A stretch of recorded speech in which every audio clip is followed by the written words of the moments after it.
For the sake of YouTube's strict copyright rules, this episode of Awesome Albums doesn't include the music. You are welcome to continue watching this version, but I recommend going to the Awesome Albums website or the other link below to enjoy the Awesome Albums episode the way I intended it to be heard. Thank you, and I hope you enjoyed the episode.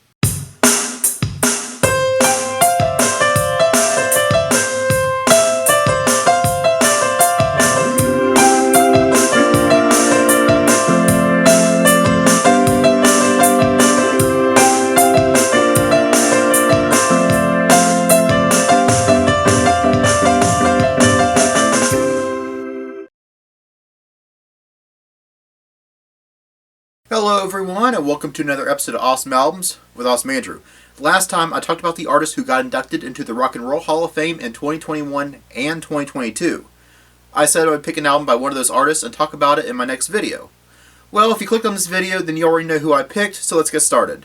Today we are going to talk about Judas Priest's album, British Steel. Before going any further, let's introduce the band.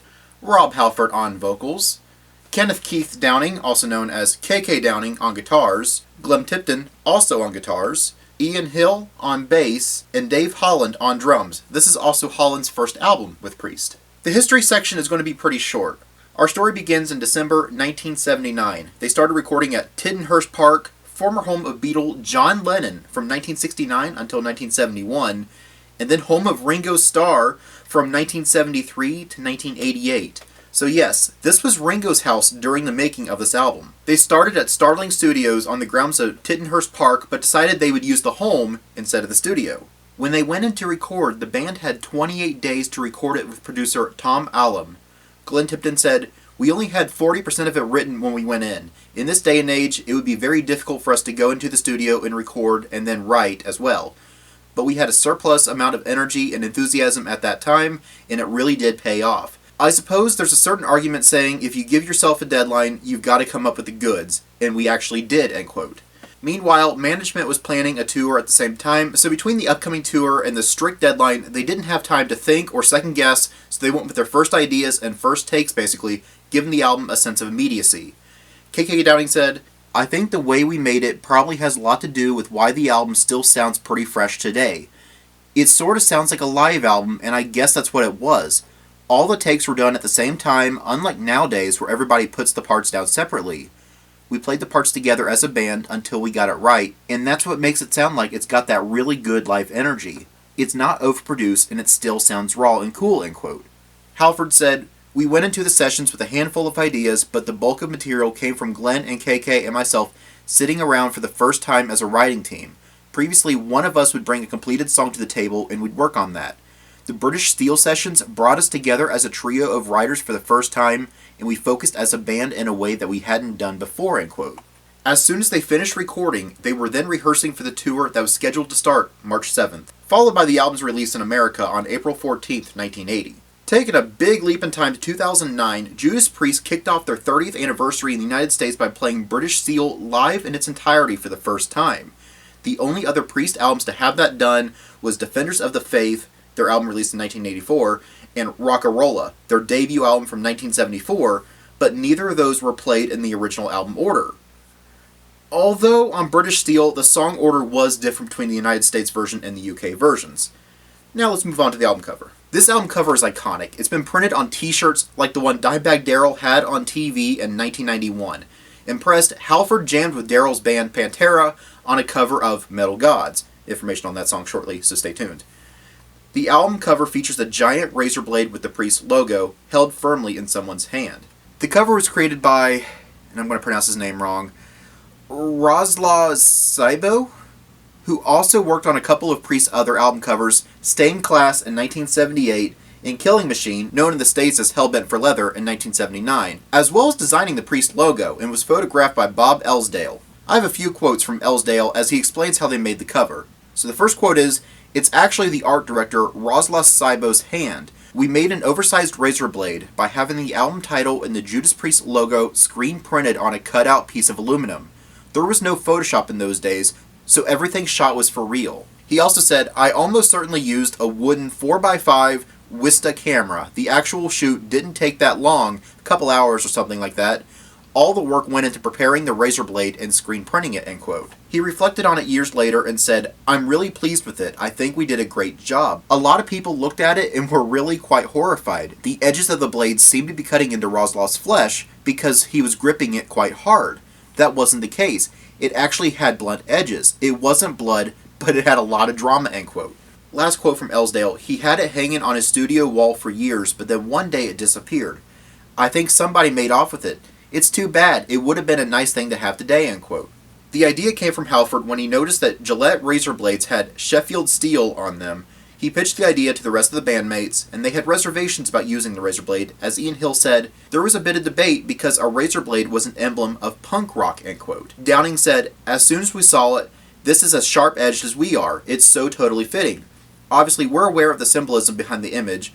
It was a popular razor blade manufacturer, and something we'd seen around since we were so high, hanging around our granddads. It just seems so very British. In the way it was portrayed with the razor blade going to the fingers but no blood, what it's saying is it's a safe thing to be into this music, end quote. Speaking of the blood, Halford said, "I think if we'd put blood on it, that would have been over the top. Still now, when you look at that cover, it has tremendous impact. It has a very edgy, almost controversial feel. I think it's just a very important piece of artwork, because from that stemmed a lot of other artistic ideas," end quote. Tipton later said, "I remember with the hand that gripped the razor blade, in some countries they thought it was offensive because it looked like it was slicing into the fingers. So they airbrushed it so the hand was holding the razor blade. And we were like, no, we don't like that. It's gotta have the finger slicing," end quote. The 30th anniversary version of the album cover features an alternate cover removing the hand holding the blade with blood dripping off of it. The back cover shows the razor blade bent up and maybe slicing through the back cover, as evident by the white streak, and of course some pictures of the band and the list of songs. Now I say it's time we move on to the music. I'm going with the order of the songs from the American release for the video. All songs were written by Halford, Tipton, and Downing, sang by Halford. The opening song starts strong with a great guitar riff. It combines a recognizable minor key opening riff and a rhythmic chorus as the main hooks. Pop Matter says the song opens with one of the most famous riffs in metal history, wasting no time getting into the listeners' heads. Halford's lyrics were originally interpreted to be about teen alienation and rebellion, but today you can't help but hear his own pain regarding his repressed homosexuality as he bellows, "You don't know what it's like." After this line, we hear the sound effect of a police car and glass breaking. The broken glass was achieved by using milk bottles a milkman brought them that morning, and the police siren was actually Downing used the tremolo arm on a Stratocaster. Glenn Tipton said, "We used to meet up at various houses to write, and we just broke into that riff one day and the song wrote itself. We wrote that song in about an hour, I think. Rob just started singing, 'Breaking the Law, Breaking the Law,' and before we knew it, we had a classic Priest song," end quote. Halford said it was a time in the UK where there was a lot of strife, a lot of government strife. The miners were on strike, the car unions were on strike, there were street riots. It was a terrible time. That was the incentive for me to write a lyric to try to connect with that feeling that was out there. We never went into a room and said, we've got to try and get this punk attitude in our music, but it certainly seemed to capture some of that anarchy in its projection musically," end quote. The song also had a music video directed by Julian Temple featuring Halford singing in the back of a 1974 Cadillac Fleetwood Eldorado convertible. Halford meets two guys dressed up as priests carrying guitar cases, and they enter the bank together. During the chorus, the two men take off their disguises to reveal that it was actually Downing and Tipton. They are then joined by Hill and Holland, and they play their music so loud that the people in the bank can't move. Meanwhile, the security guard wakes up from his nap and watches the band on the TV screen. They open the safe, and Halford bends the bars and pulls out a golden record of British steel out of the safe. This is before the album went platinum. The band flees the bank while the security guard is playing on his fake guitar, jamming to the music. Downing reflects years later on this, saying, "I have to chuckle to myself really about how they got us to do whatever it is we were doing, but we were young and we were probably the first ever heavy metal conceptual video. It reminds us that however big and powerful we are, we still did everything that people wanted us to do," end quote. Also over the years, the song has evolved slightly. The tempo has increased for one thing, as well as a short solo by Downing during the song's bridge. And when Downing left the band, guitarist Richie Faulkner composed an entirely new solo for the song. Halford usually ends the song screaming the words "Breaking the Law." But before ending this section of the video, I want to mention that to no surprise, it was released as a single. The second single, to be specific, backed with Metal Gods, and was released on May 23rd. It made VH1's 40 Greatest Metal Songs at number 40, and in 2009, it ranked number 12 on the greatest hard rock songs of all time. KK Downing said in an interview, "It's unusual in the way it starts, in that it kind of gets going pretty fast. Traditionally, Priest was into a big intro, but this was straight ahead, let's go, which was really unique for Priest," end quote. And Halford said, "The whole song just launches in a very immediate way, so it's a real statement in that way. People suggest that Priest created the early elements of the thrash vibe with Rapid Fire and with Steeler, just that intensity," end quote. Downing said, "The song structure is quite unusual, really. It goes to the C twice, then goes down to G. I'm like, why did we do that? What were we thinking? I don't know to this day," end quote. As I said earlier, this acts as the B-side to Breaking the Law. The song was inspired by Halford's fascination with sci-fi. He said, "I'm a bit of a science fiction fan, and I think I got the lyrics from that world, robots, and sci-fi, and metal gods, just by word association. It's a statement against Big Brother or something about these metal gods that were taken over," end quote. Some of the song's lyrics came from H.G. Wells' The War of the Worlds, as well as this album cover by Queen, News of the World, released in 1977. As the song is closing out, we hear a metal marching sound. Downing said, "We were recording that track and we had loads of fun trying to make it sound as metal as we can. We were shaking cutlery trays in front of the microphone to create the sound of metal marching feet," end quote. Halford said, "In those days, there wasn't an internet, so you couldn't go online and download samples. So we would whip a piece of guitar cord on a flight case or switch a pool cue in front of the microphone for the audio effects. I lifted and dropped that cutlery tray 100 times, I think," end quote. Downing added, "Ringo Starr actually owned the house when we were there, so we would go see what Ringo had that we could put on our record. So I guess it's Ringo's knives and forks that created the true metal god sound, which is pretty funny to realize," end quote. Oh, and random fun fact, Metal God has since been Rob Halford's nickname and even had the phrase trademarked in 2009. Grinder is a commentary on how governments and corporations will treat people like meat, grinding them up and spitting them out, exploiting them for their means. Think of the expression of "back to the grind" when referring to work. Though some have interpreted the song to be sexual, as in grinding. Yeah, I guess. Or in Halford's case of being gay, the lyrics of "looking for meat, Grinder wants you to eat." Maybe.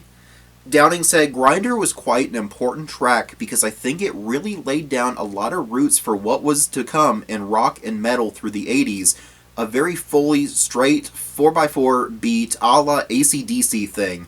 It really helped commercial metal a lot, that kind of groove," end quote. Halford said, "If you listen to most of these songs, all the verses are very taut, like a spring wound up, and then they break out in a chorus and just explode.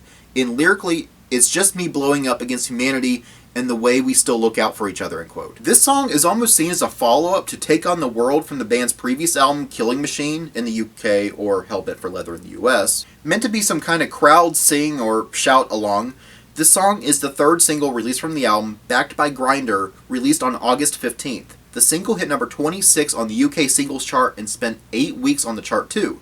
Crowd noise heard in the song was enhanced by dub overlay using Family and Friends. Tipton said, "That was sort of a minor hit in Britain. I think Newcastle United or one of the big football teams started to use it, so suddenly you'd see it in jukeboxes in England, which is great," end quote. Halford said, "That was again inspired by what was going on in the UK. There was a feeling of the vast population of the British public being united against a government we felt was uncaring. It was also kind of kicked back to the way we were, ignored by various elements of the press in our home country because the punk movement was dominating everything. We wanted to send a rallying call to the metalheads, not only in the UK, but everywhere," end quote. The title came about after returning from the pub. Tipton picked up his guitar and started jamming on a catchy riff he came up with and worked on it over and over while everyone else was trying to sleep. Halford said, "It was 4 a.m. and Glenn had his stack up downstairs from the room I was in. I was annoyed, so I went down and said, 'Hey Glenn, can you turn that down a bit because I can't sleep? It's 4 o'clock in the morning and you're living after midnight.' And Glenn's immediate reaction was, 'Oh, that's a great title for this tune. Check out these chord progressions,' end quote. Downing said, "He kept me up as well. It was driving me mad. I was so sick of it by 6 in the morning, but one thing was for sure, I couldn't get it out of my head," end quote. This song acts as the first single released from the album, released on March 21st. It reached number 91 on Australia's Kemp Music Report, as well as number 12 on the UK singles chart, and was their third appearance on Top of the Pops. That episode aired on March 27th, 1980, and was recorded the day before, making them 2 hours late for a show in Birmingham.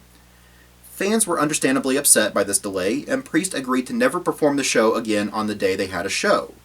In 2012, Loudwire ranked the song at number 5 on their list of the 10 greatest Judas Priest songs, calling perhaps the greatest Judas Priest song to sing along with.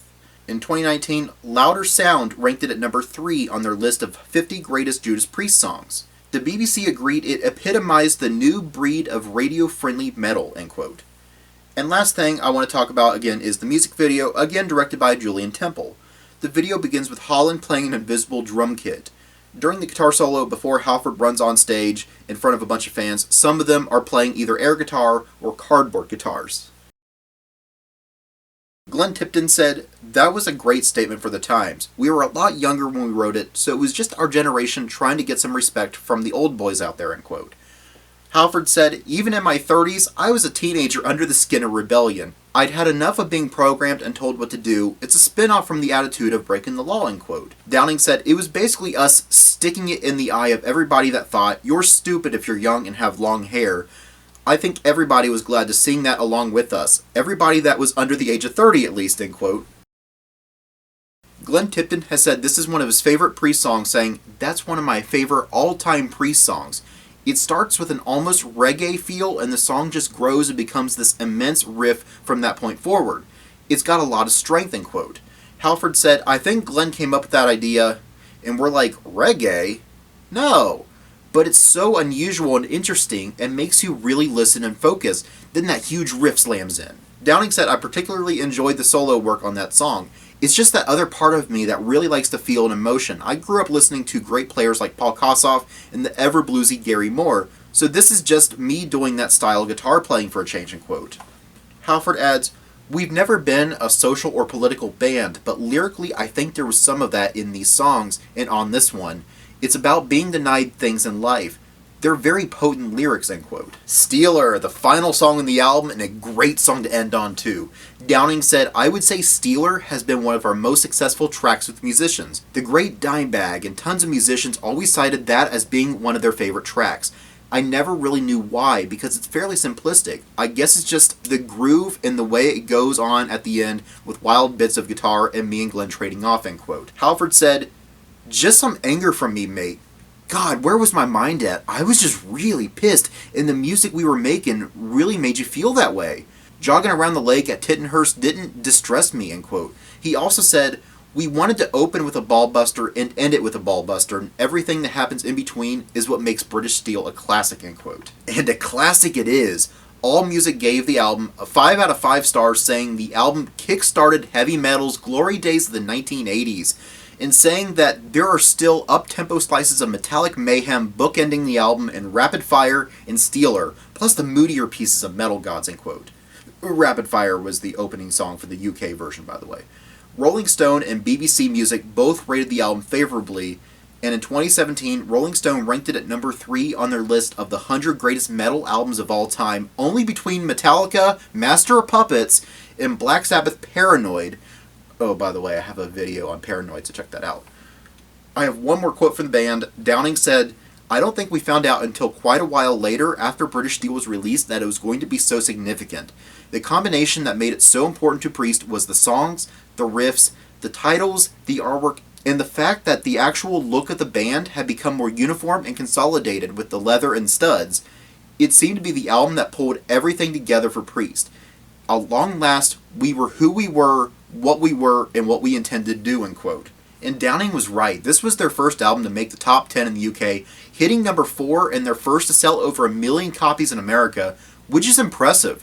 This has been Awesome Andrew telling you that Judas Priest's British Steel is an awesome album, and I hope to see you in another video.